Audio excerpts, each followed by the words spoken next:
दोस्तों देखिए, हम लोग आ गए हैं जूह चौपाटी में घूमने के लिए।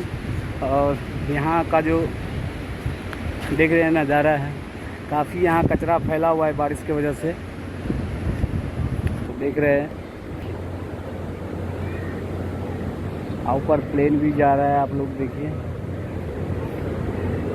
जो बारिश हुआ था, बहुत तेज़ बारिश हुआ था, इसके वजह से यहाँ कचरा इतना ज़्यादा हो गया है कि जूह चौपाटी का जो नज़ारा है वो सब ख़राब हो चुका है। फिर भी कोई बात नहीं, पब्लिक और देखिए जहाँ पे साफ़ है वहीं पे पब्लिक लोग भी आ गए हैं।